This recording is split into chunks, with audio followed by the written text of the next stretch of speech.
Hello friends, welcome to JNC. Friends, इस video में हम केमिस्ट्री के एटॉमिक स्ट्रक्चर टॉपिक से है ना क्वेश्चन सॉल्व करेंगे। तो फ्रेंड्स, बिना टाइम वेस्ट किए मैं फर्स्ट क्वेश्चन पे आता हूँ। तो फर्स्ट क्वेश्चन हमसे बोल रहा है the ground state energy of hydrogen atom is -13.6 electron volt. Consider an electronic state Sai of helium plus whose energy azimuthal quantum number and magnetic quantum number are -3.4 electron volt 2 and 0 है ना respectively, which are true for state psi है ना।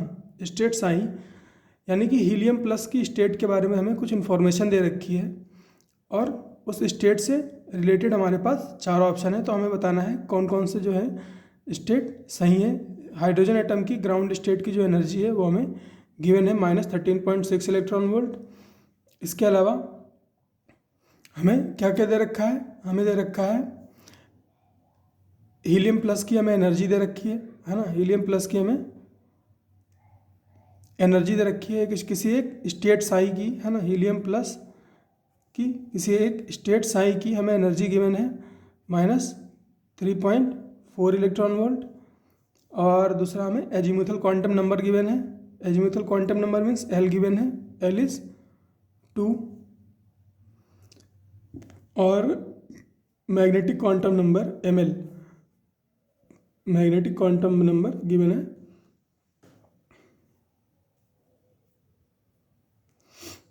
तो friends, हमें चार statement है, इनके बारे में बताना है।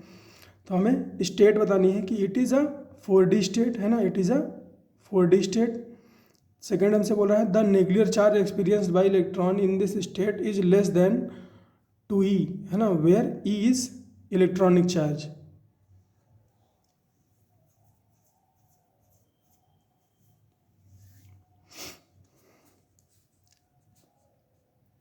It has 2 angular nodes and it has 3 radial node है ना। 2 एंगुलर नोड की बात कर रहा है और 3 रेडियल नोड की बात कर रहा है। तो फ्रेंड्स, एनर्जी की अगर हम बात करें है ना, अगर हम एनर्जी की बात करें तो एनर्जी क्या होती है -13.6 है ना। माइनस, थोड़ा इधर सॉल्व करता हूँ ज़्यादा अच्छे से दिखेगा। -13.6 Z square by n square है ना, Z square by n square. तो हमारे पास जेड तो है ना, हीलियम की बात हो रही तो जेड तो है। तो ये कितना हो जाएगा, जेड कितना हो जाएगा 4 है ना। जेड कितना हो जाएगा, सॉरी जेड कितना हो जाएगा 2, जेड स्क्वायर 4 हो जाएगा है ना। जेड 2 हो जाएगा, जेड स्क्वायर कितना हो जाएगा, सॉरी हाँ 4, जेड स्क्वायर 4 हो जाएगा। तो ये हो जाएगा -13.6 into 4 by n square equal to -3.4 है ना। तो यहाँ से एन स्क्वायर कितना हो जाएगा, एन स्क्वायर हो जाएगा 13.6 इंटू 4 डिवाइड बाई 3.4 है ना, 3.4। तो फ्रेंड्स, अगर मैं इसको डिवाइड करूँ है ना, अगर मैं इसको डिवाइड करूँ तो ये लगभग कितने बार में काट देगा इसको, 4 टाइम्स में काट देगा है ना। 4 टाइम्स में इसको काट देगा। तो ये क्या हो जाएगा 16, ये क्या हो जाएगा 16। तो एन की वैल्यू कितनी आ जाएगी, 4 आ जाएगी है ना। एन की वैल्यू क्या आ जाएगी 4। तो एन की वैल्यू क्या है 4 है, एन की वैल्यू क्या है 4 है। एल की वैल्यू क्या है 2 है ना, एल की वैल्यू क्या है 2, मतलब कि ये क्या है SPD है ना। एल की वैल्यू 2 से हमें क्या पता चला है, ये डी ऑर्बिटल की बात कर रहा है ना, डी ऑर्बिटल की बात कर रहा है। और एन क्या है 4 है ना, डी एन क्या है प्रिंसिपल क्वांटम नंबर, एन क्या है 4। तो ये कौन सी स्टेट हो जाएगी, ये 4D स्टेट हो जाएगा ना, 4D स्टेट हो जाएगी, 4D स्टेट हो जाएगी है ना। एन 4 है और ये डी है, तो ये क्या हो जाएगा 4D। सेकेंड हमसे क्या कर रहा है the nuclear charge experienced by electron helium plus है ना। हीलियम प्लस, हीलियम के अंदर कितने प्रोटॉन रहेंगे, दो रहेंगे, है ना, कितने रहेंगे प्रोटॉन, दो रहेंगे। और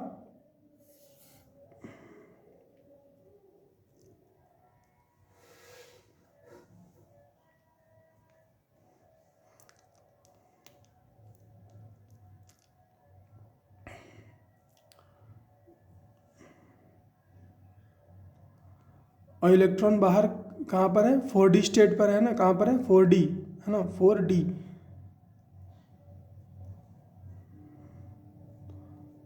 और हमसे पूछा क्या है, in this state is less than 2 electron, है ना, 2E, है ना, where E is electronic charge.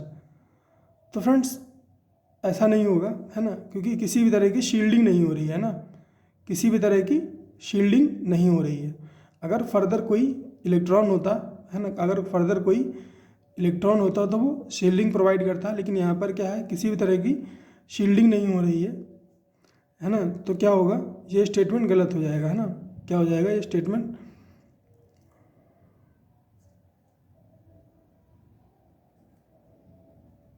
गलत हो जाएगा। इसके अलावा अगर थर्ड ऑप्शन की बात करें, है ना, तो एंगुलर नोड के बारे में पूछ रहा है। तो एंगुलर नोड किसके बराबर होते हैं, n-1 के बराबर होते हैं ना, n-1 या फिर l के बराबर होते हैं। तो 2 एंगुलर नोड हो जाएंगे इसके, ये बात तो सही है। इट हैज़ 3 रेडियल नोड, है ना, 3 radial node.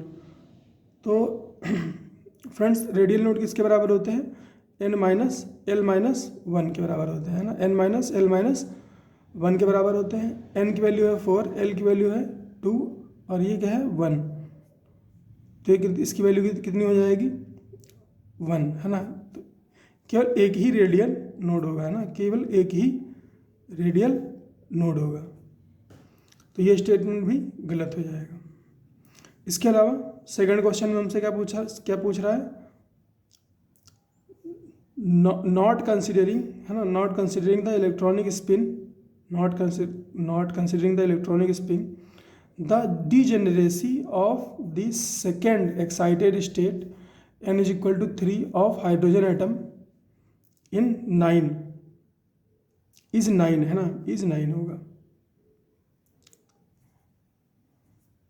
Not considering the electronic spin, the degeneracy of second excited state n is equal to 3 of hydrogen atom is 9 while the degeneracy of the second excited state of hydrogen minus, है ना, hydrogen minus is कितनी होगी। तो friends degeneracy का मतलब होता है कि कितने जो ऑर्बिटल हैं वो सेम एनर्जी पे हैं, है ना। डिजेनरेसी का मतलब होता है कितने ऑर्बिटल सेम एनर्जी लेवल पे हैं। तो हाइड्रोजन एटम की बात करें अगर, है ना, हाइड्रोजन एटम की बात करें n इज इक्वल टू 3 के लिए, n इज इक्वल टू 3 के लिए, तो क्या होगा 1s, है ना,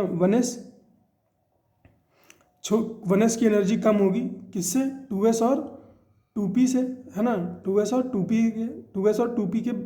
2p क्या होंगे, बराबर होंगे, है ना। हाइड्रोजन एटम के लिए क्या होता है फ्रेंड्स, देखो ऑर्बिटल्स तो सेम ही बनते हैं, ना, ऑर्बिटल्स तो सेम ही बनते हैं, है ना। पहले 1s बनेगा, फिर 2s और 2p बनेंगे, फिर 3s 3p और 3d बनेंगे, है ना, 3s 3p और 3d बनेंगे। लेकिन फ्रेंड्स क्या होगा, जब हाइड्रोजन क्या है, सिंगल इलेक्ट्रॉन है ना, जब हाइड्रोजन क्या है, सिंगल इलेक्ट्रॉन है, उस केस में क्या होगा कि ये जो 2s और 2p है ना, जब सिंगल इलेक्ट्रॉन है तो ये 2s 2p हैं, ये क्या होंगे, डीजेनरेट ऑर्बिटल होंगे। क्या होंगे, डीजेनरेट, यानी कि सेम एनर्जी के ऑर्बिटल होंगे, है ना। इसी तरह से 3s 3p और 3d ये भी सेम एनर्जी के ऑर्बिटल होंगे।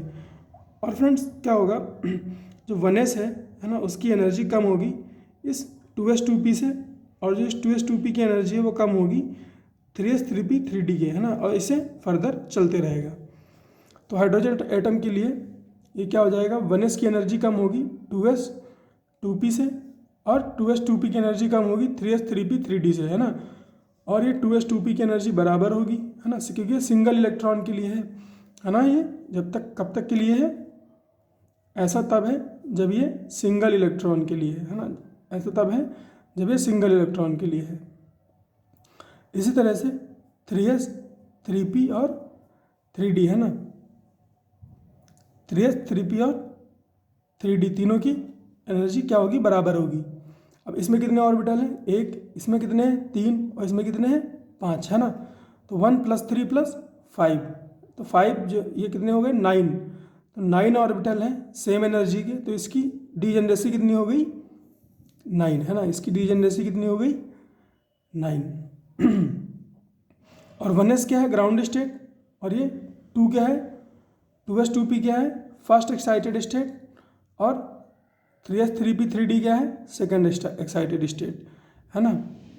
तो यही यहाँ पर बोल रहा है कि not considering the electronic spin है ना, इलेक्ट्रॉनिक स्पिन को कंसिडर नहीं कर रहा है।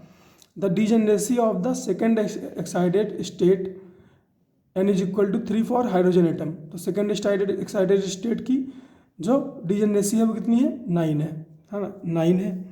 While the degeneracy of second excited state of H- कितनी होगी।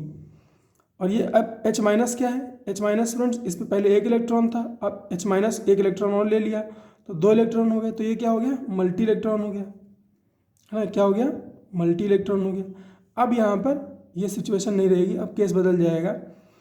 अब क्या होगा, 1s की एनर्जी कम होगी 2s से, और 2s की एनर्जी कम होगी 2p से, 2p एनर्जी कम होगी 3s से, और 3s की एनर्जी कम होगी 3p से, और ये 3d, और ये चलता रहेगा। तो मल्टी इलेक्ट्रॉन सिस्टम में क्या होगा, 1s की एनर्जी कम होगी 2s से, और 2s की एनर्जी कम होगी 2p से है ना। तो ग्राउंड स्टेट क्या हो जाएगी, 1s, और फर्स्ट एक्साइटेड स्टेट क्या हो जाएगी, 2s, और सेकेंड एक्साइटेड स्टेट क्या हो जाएगी, 2p है ना, क्या हो जाएगी, 2p। अब फ्रेंड्स इस p में जितने भी 3 ऑर्बिटल हैं सबकी एनर्जी क्या होगी, सेम होगी। तो डीजेनरेसी कितनी हो जाएगी इसकी, 3 है ना, क्या हो जाएगी, 3। इसके अलावा फ्रेंड्स और क्वेश्चन की अगर बात करें तो हमारे पास है, in an atom the total number of electron having quantum numbers n = 4 है ना, n = 4, ml = 1 एंड ms = -1/2। और फ्रेंड्स ये जो कैटेगरी है क्वेश्चन की है ना, ये हर साल क्वेश्चन आते हैं है ना, इसी में पहले बनाते रहते हैं वो लोग। तो फ्रेंड, और ये गिफ्टेड क्वेश्चन होते हैं क्योंकि ये सारे बच्चे करके आते हैं है ना। तो ये क्वेश्चन आप बिल्कुल भी नहीं छोड़ सकते हो। तो मैंने इसके 3-4 क्वेश्चन लिए हैं है ना, तो वो कई सारी वीडियोस में मिक्स करके आएंगे। तो ये फर्स्ट क्वेश्चन है इस तरह का। तो हमारे पास क्या है, n = 4, तो n = 4 के लिए l क्या हो जाएगा, l हो जाएगा 0, 1, 2 और 3 है ना। और मैग्नेटिक क्वांटम क्या हो जाएगा, एक तो इस 0 से एसोसिएटेड 0 होगा, इस 1 से एसोसिएटेड क्या होगा, -1, 0, +1, और इस 2 से -1, 0 और +1, और -2 और +2 भी होंगे है ना, -2 और +2 भी होंगे। इसी तरह से यहाँ पर क्या होगा, -3, -2, फिर 0 है ना, ये 0, फिर ये +2 और +3। लेकिन फ्रेंड्स यहाँ पर मैंने ये -2 और ये +2 क्यों नहीं लिखे थे, क्योंकि हमसे क्या बोला था, mod of ml है ना, mod of ml यानी कि +-1 है ना, +-1। तो एक तो -1 यहाँ पर है, और यहाँ पर ये हमारे काम का है, ये -1 काम का है, ये +1 काम का है, ये -1 काम का है, और ये +1 काम का है ना। तो यहाँ पे हमारे पास क्या है, 6 इलेक्ट्रॉन है ना, 6 इलेक्ट्रॉन ऐसे हैं जिनका ml क्या है, -1 और +1 के बीच में है ना, -1 है या फिर +1 है। और हमें क्या चाहिए, हमें ms क्या चाहिए, -1/2 चाहिए है ना, हमें क्या चाहिए, ms -1/2 चाहिए। तो यहाँ से हमारे पास क्या है, 6 ऑर्बिटल है हमारे पास यहाँ से 6 ऑर्बिटल है ना। अब इन 6 ऑर्बिटल में क्या होगा, 6 ऑर्बिटल में 6 इलेक्ट्रॉन होंगे -1/2 के, और 6 इलेक्ट्रॉन होंगे +1/2 है ना, स्पिन के। ये क्या है, स्पिन है, -1/2 और +1/2, ये 6 ऑर्बिटल बनेंगे, और इनमें इलेक्ट्रॉन होंगे है ना, 12 इलेक्ट्रॉन होंगे है ना, 6 ऑर्बिटल्स में 12 इलेक्ट्रॉन होंगे। तो 6 -1/2 के और 6 +1/2 के, तो टोटल इससे एसोसिएटेड कितने इलेक्ट्रॉन हो गए, 6 इलेक्ट्रॉन हो गए। कितने हो गए, 6 इलेक्ट्रॉन। तो इस तरह से क्वेश्चन किए जाते हैं। अब इनकी प्रैक्टिस करोगे आप तो इनको बहुत कम टाइम में भी कर पाओगे। एनीवे, जो हमारे पास नेक्स्ट क्वेश्चन है उसमें हमसे बोल रखा है the atomic masses of helium and neon are 4 and 20 AMU respectively. The value of de Broglie wavelength of helium gas at -73 degree Celsius is m times that of the de Broglie wavelength of neon at 727 degree Celsius. Then m is, तो friends de Broglie wavelength का हमारे पास क्या है formula, lambda equal to H upon P, है ना। Lambda is equal to H upon P. अगर हमें लेमडा चाहिए तो हमें पी की वैल्यू चाहिए। अब पी की वैल्यू कैसे आती है फ्रेंड्स, पी का हमारे पास एक तरीका होता है काइनेटिक एनर्जी, है ना। पी का हमारे पास एक तरीका होता है काइनेटिक एनर्जी। तो फ्रेंड्स यहाँ पर गैस की बात हो रही है ना, हीलियम और नियॉन की, है ना। यहाँ पर गैस की बात हो रही है ना। तो फ्रेंड्स गैसेस की काइनेटिक एनर्जी क्या होती है, और फ्रेंड्स ये हीलियम और नियॉन क्या है, मोनोएटॉमिक गैसेज है ना। हीलियम और नियॉन क्या है, मोनोएटॉमिक गैसेज हैं।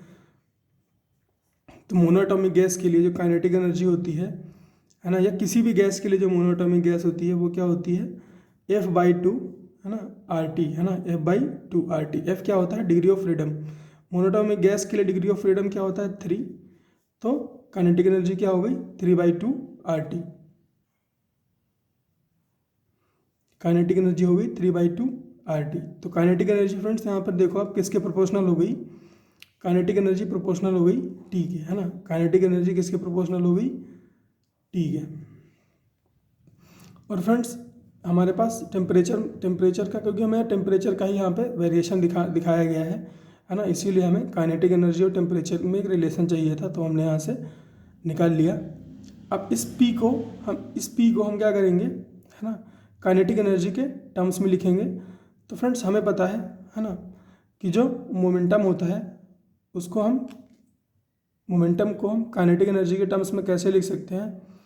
तो फ्रेंड्स ये होता है 12 mv² काइनेटिक एनर्जी, और ये किसके बराबर होता है, काइनेटिक एनर्जी, है ना। ये क्या हो गया, काइनेटिक एनर्जी। अब इसमें क्या करो, ऊपर नीचे m से मल्टीप्लाई कर दो, है ना, ऊपर नीचे m से मल्टीप्लाई कर दो, तो ये ऊपर बन जाएगा m² v², तो इसको p² लिख सकते हो, और नीचे बन जाएगा 2m, है ना। फिर इस 2m को इधर भेज दो, तो p क्या आ जाएगा, √2mk, है ना, 2mk क्या है, काइनेटिक एनर्जी। तो उस p को उठा के यहाँ पे रख दो, तो h/√2mk आ जाएगा। अब इस k की जगह पर, है ना, क्या डाल दो, t डाल दो, है ना। k की जगह पर t डाल दो, क्योंकि काइनेटिक एनर्जी किसके प्रोपोर्शनल है, टेम्परेचर के। तो लेमडा क्या आ जाएगा, lambda is proportional to 1/√MT। m को इसलिए रोक रखा है क्योंकि यहाँ पर एटॉमिक मासेस गिवन है ना, एटॉमिक मासेस गिवन है। तो लेमडा हीलियम क्या हो जाएगा, हीलियम का एटॉमिक मास इंटू टेम्परेचर कितना था, -73 में 273 ऐड करेंगे तो क्या हो जाएगा, 200, है ना। ये क्या है, -73 + 273, है ना। ये क्या है, -70, और ये क्या है, AHE, है ना। ये क्या है, AHE। इसी तरह से ये क्या है, 727 + 273, और ये क्या है, A नियॉन, है ना। तो यहाँ पर डाला हमने, तो हमारे पास क्या आया, ये 420/4 और ये 1000/200। इसको आप कैंसिल आउट करोगे तो ये 5 टाइम्स जाएगा, ये 5 टाइम्स जाएगा, तो ये 5 × 5 बाहर आ जाएगा 5। तो m की वैल्यू क्या आ जाएगी, 5। लास्ट क्वेश्चन जो हमारे पास है इस वीडियो में वो है Schrodinger wave equation for hydrogen atom is ψ2s = 1/4 2π⁴ 1/A0 3/2 into 2 - r/A0 e⁻r/2A0, where A0 is Bohr radius. Let the radial node in 2s, है ना, let the radial node in 2s be at R, है ना। 2s में जो radial node है वो कहाँ पर है, आर पर है। Then find the value of R in terms of A naught, है ना। ठीक है, तो 2s में जो रेडियल नोड है वो कहाँ पर है, आर पर है ना। और फ्रेंड्स जहाँ पर रेडियल नोड होता है ना, एट रेडियल नोड क्या होता है, साई स्क्वायर क्या होता है, जीरो। एट रेडियल नोड, है ना, साई स्क्वायर क्या होता है, जीरो। तो फ्रेंड्स इस साई इसका स्क्वायर लेके जीरो करोगे तो फ्रेंड्स ये क्या है, ये तो चला जाएगा जीरो, है ना। ये तो RHS में चला जाएगा, ये भी RHS में चला जाएगा और ये भी RHS में चला जाएगा, है ना। ये भी RHS में चला जाएगा, केवल इसका स्क्वायर बचेगा, है ना। स्क्वायर बचेगा और वो भी कैंसिल हो जाएगा क्योंकि इधर जीरो है। तो हमारे पास क्या आएगा, 2 minus R by A naught equal to zero. और फ्रेंड्स यहाँ से क्या होगा, R by A naught equal to two आएगा। तो आर क्या आ जाएगा, 2a नॉट, है ना। आर क्या आ जाएगा, 2a नॉट। तो 2s में, हाँ 2s में जो रेडियल नोड बनेगा वो कहाँ पर बनेगा, 2a नॉट पे बनेगा। कहाँ पर बनेगा, 2a नॉट। तो ये क्वेश्चन में पूछा गया था। तो आई होप आपको चीज़ें समझ में आई होंगी फ्रेंड्स, है ना। कोई डाउट होगा तो कमेंट्स में डालना। मिलते हैं नेक्स्ट वीडियो में।